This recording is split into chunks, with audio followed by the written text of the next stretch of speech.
Ayan, ito na. Nagka-day 3 na nga. Naglafang kasi kami ng naglafang kagabi.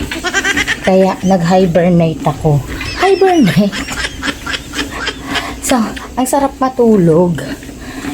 Ngayon, yung mga nagchat-chat sa akin na, kumusta sis? May day 3 ba?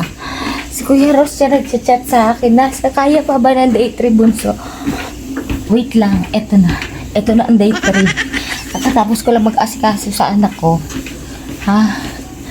Nakatapos ko lang maghatid sa anak ko. Ito na ang day 3 na hinahanap nyo. Ha? Ito na. Nakapagod guys. Ha? Yung ayaw mo naman mag-workout pero kailangan mo mag-workout for health. Oh, sige. Mga ka-health. Tawagin ko na kayo ngayon mga ka-health. Mga ka-healthy issues. Hello mga ka-healthy issues. Ganun na dapat ito. So, ayan na.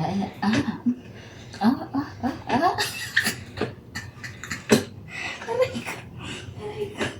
Natatawa ko sa sarili ko guys eh. Ayan. This one, hindi ko alam kung para saan ito eh. Siyempre, seryoso yan? Seryoso sa pag-workout yan? Anyways guys, tama na yan para sa day 3. Ang mahalaga nagka-day 3 no? Matutulog na ako ulit kasi antok pa ako eh.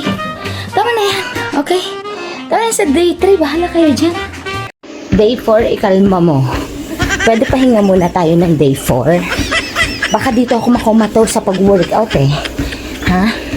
Baka dito ako makumataw sa kaka-overthinking, ha? Oh, pahinga muna tayo sa day 4.